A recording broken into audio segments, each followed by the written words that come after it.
Muito bem, eu sou o professor Ramsés Magno, professor de História, bem-vindo ao nosso canal. E hoje, mais uma vez, dando continuidade à nossa ideia de trabalhar a história do Brasil pela perspectiva dos movimentos sociais, a gente vai trabalhar hoje com a abolição.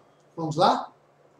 É interessante que vocês notem alguns pontos. Primeiro, a gente costuma trabalhar essa data hoje simbolicamente como o dia que a princesa Isabel libertou os escravos. Como se fosse uma coisa perfeita, né, tranquila, que foi legal, que todo mundo gostou, e não foi assim.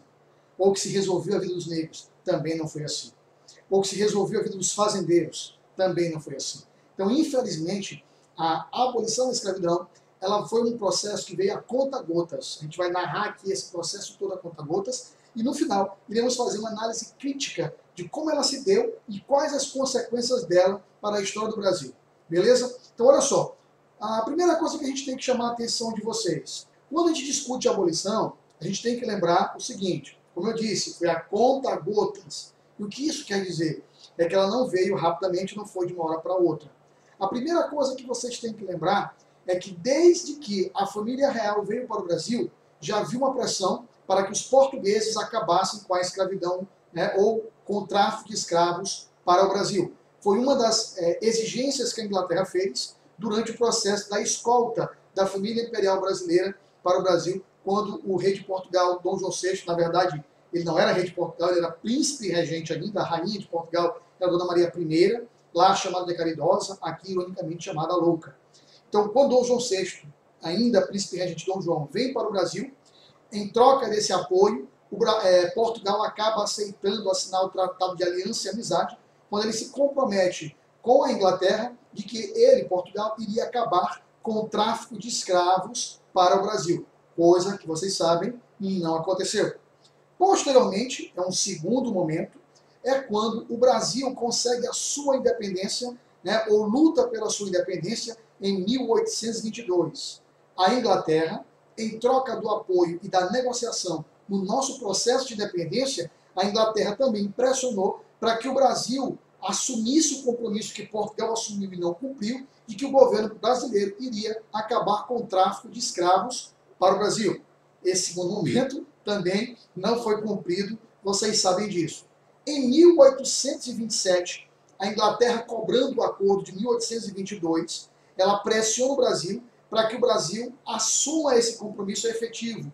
E o Brasil, em 1827, assina um compromisso dizendo que em 3 anos iria acabar com o tráfico de escravos para o Brasil, o que o Brasil também não cumpriu. Em meio a tudo isso, em meio a todo esse processo, em 1831, nós temos a abdicação de Dom Pedro I, dando início ao chamado período regencial, um dos períodos mais instáveis politicamente, socialmente, economicamente da história do Brasil. E a Inglaterra vai aproveitar esse cenário, vai ver esse cenário como uma oportunidade para atingir os seus objetivos. A pressão inglesa é tamanha que o ministro Feijó assina em 1831, né, durante o período regencial, a chamada Lei Feijó, que era uma lei que dizia que efetivamente o Brasil proibia o tráfico de escravos para cá. A questão é que essa lei nunca foi cumprida, então ela recebeu o apelido de Lei para Inglês Ver. Agora, dando um salto para o ano de 1844, a gente se depara com uma crise entre o parlamento brasileiro e o governo e o parlamento inglês. Devido às pressões inglesas pelo fim do tráfico de escravos no Brasil, que não estava sendo cumprido, os brasileiros acabam euforicamente aprovando uma tarifa chamada Tarifa Alves Branco. Essa tarifa Alves Branco, ela aumentava os impostos para produtos importados, mas quem mais sofreu com isso foram os ingleses, que desde 1810, com os tratados comerciais, apoiados por Portugal, na vinda da família real para o Brasil, pagavam apenas 15%. Então, no mínimo, dobrou os impostos para produtos que não tivessem similares no Brasil. O que é isso? Se o Brasil não produzisse produto, esse produto pagaria até 30% de imposto.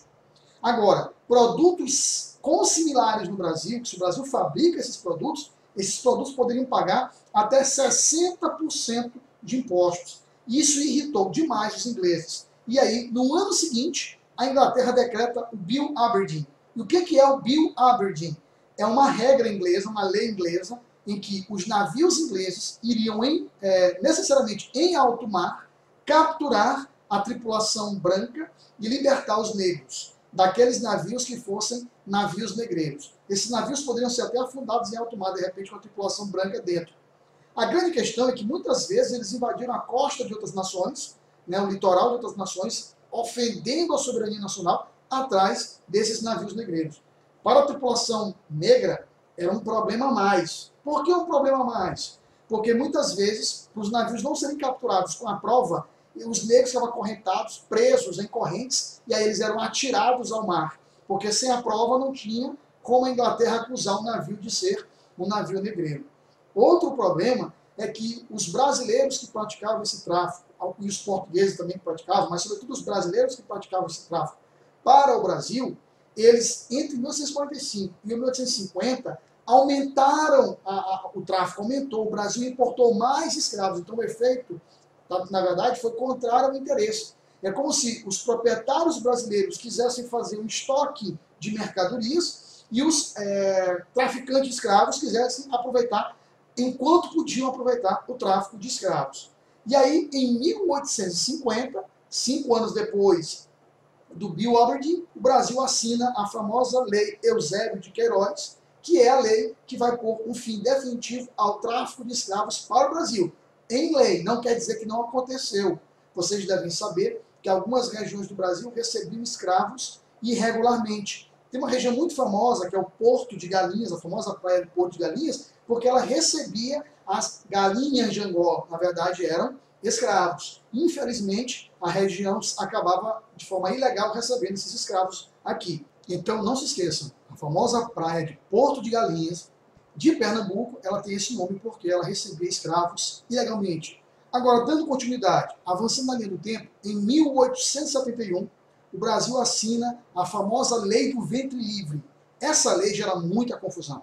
O escravo que nascesse a partir de 1871 poderia ser liberto aos 8 anos de idade, mediante indenização, tá? Indenização do Estado, não havia esse recurso para isso, ou ao completar 21 anos. Então, na verdade, eles estão empurrando por mais 21 anos a escravidão. Se você colocar 1871 mais 21, 1892, seria até depois daquilo que no futuro vai ser a Lei Áurea em 1888. Claro que ninguém sabe oficialmente o ano que vai ser feita a abolição, mas ganhava-se mais 21 anos. Para que isso, gente? Era uma estratégia do imperador. O imperador e a família imperial, eles eram abolicionistas, mas Dom Pedro II sabia que o fim da abolição poderia representar também o fim da família imperial, a queda do império no Brasil. Ele percebeu o que aconteceu nos Estados Unidos, no conflito em torno da mão de obra americana, no que aconteceu depois, durante a Guerra Civil Americana, quando veio a abolição efetiva por Abraham Lincoln, ele percebeu e viu que o Brasil não estava preparado para aquilo tudo. Então ele queria a abolição, mas de forma que não fosse onerosa financeiramente para o Estado e nem causasse um grande desgaste para a imagem do Império. Ok? Alguns anos mais tarde vai ser criada a Lei Saraiva-Cotegipe. Essa lei vai ser aprovada com o nome de Lei do Sexagenário. Segundo ela, escravos com 60 anos de idade, atenção, com 60 anos de idade seriam livres, certo? Errado. Eles seriam livres, mas eles teriam que trabalhar mais 3 anos a título de indenização.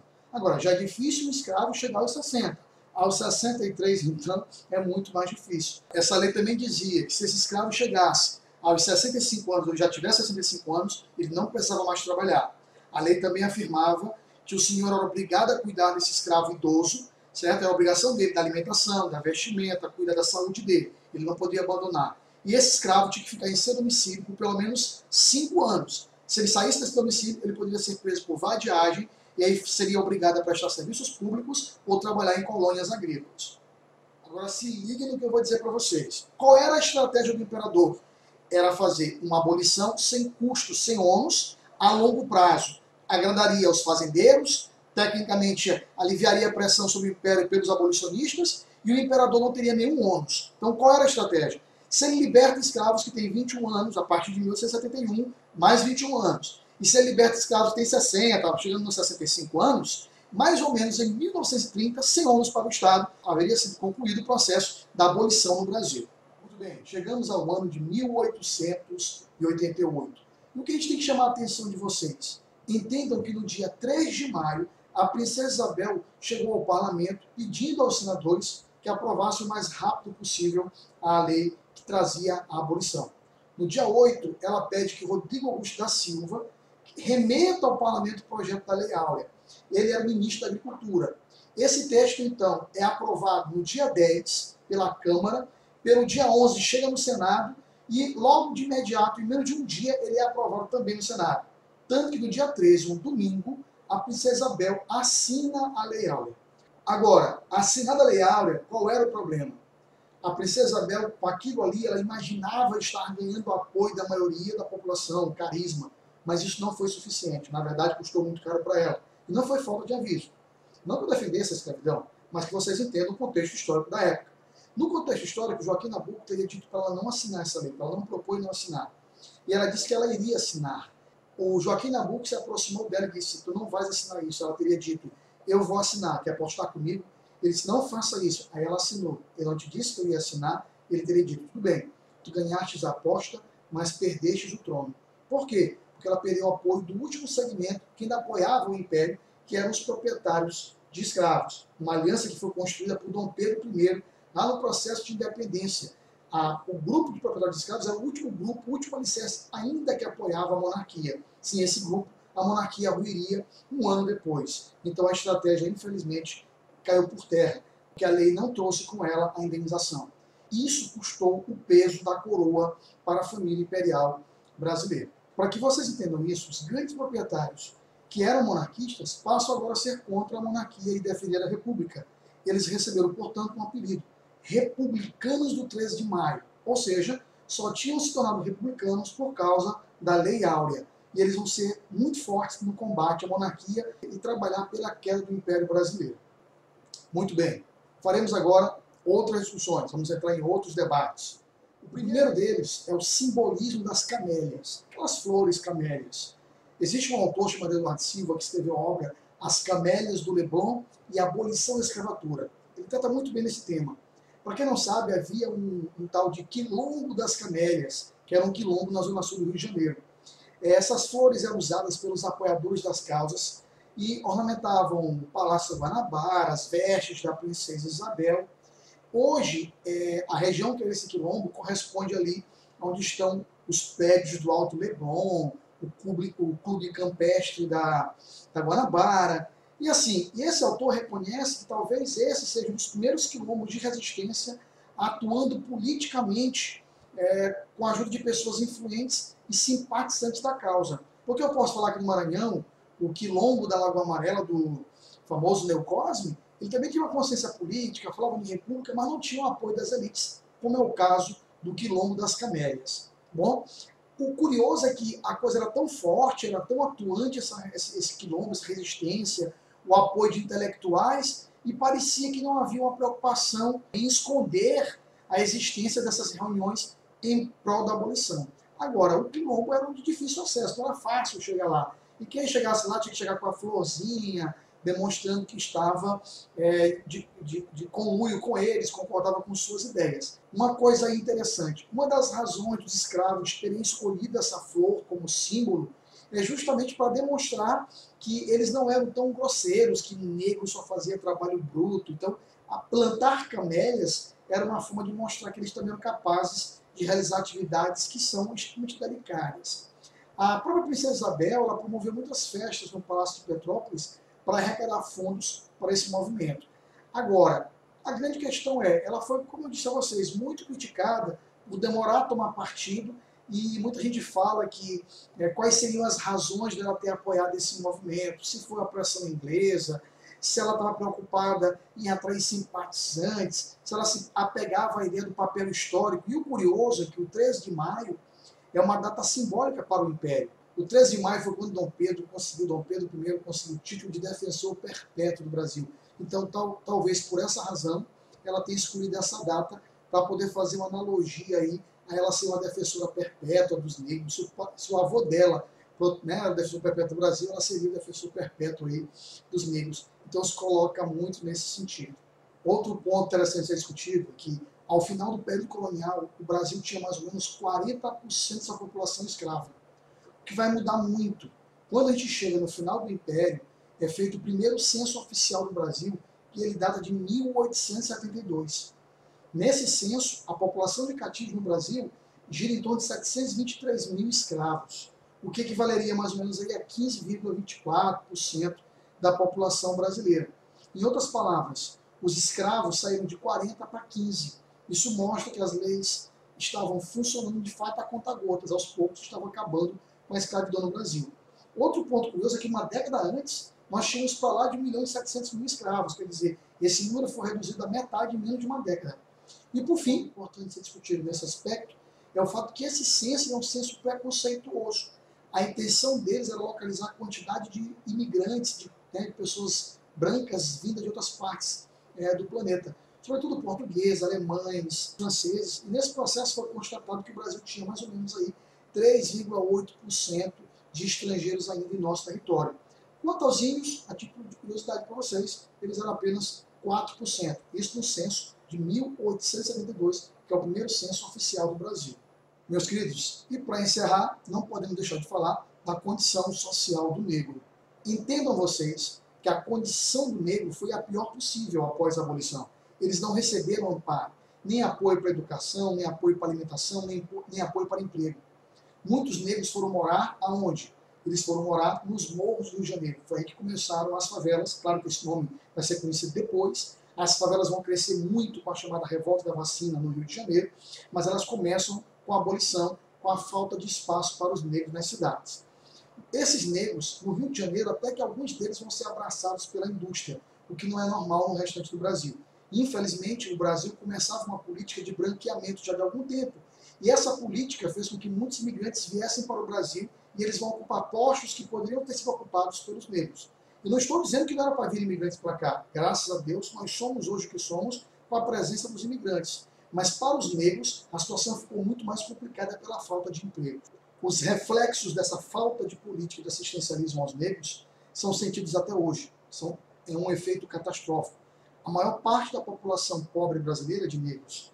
Os negros ocupam os piores postos de trabalho. Claro que muitos conseguiram se superar, mas não é a questão da maioria. A maioria, infelizmente, precisa, daí a necessidade dessas políticas públicas de reparação. Mas agora, eu gostaria de deixar para vocês uma mensagem final.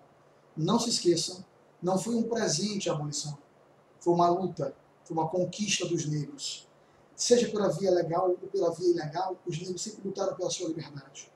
A exemplo disso aí, nós temos pela via legal o advogado Luiz Gama, um negro, filho de uma negra livre, com um pai branco que ainda assim foi vendido como escravo. Depois, acabou lutando pelo direito de outros negros. Ele foi um dos que usou a lei de 1831, aquela lei para inglês ver, e foi a partir dessa lei que ele conseguiu que muitos negros conseguissem sua alforria, aqueles que chegaram depois de 1831 no Brasil, antes da Lei Eusébio de Queiroz de 1850. Os de 1850 não podiam mais vir de fora, mas ele conseguiu retroagir a lei, voltar à Lei de 1831 e usar ela como argumento para a liberdade de muitos negros. E a luta ilegal, a resistência negra sempre existiu, e os quilombos são a maior prova disso. Então, a abolição não foi um presente, foi uma conquista. Continuemos lutando. E se você gostou, curta o nosso vídeo, se inscreve no nosso canal, ative o sininho. Eu sou o Ramsés Magno, muito obrigado, até a próxima.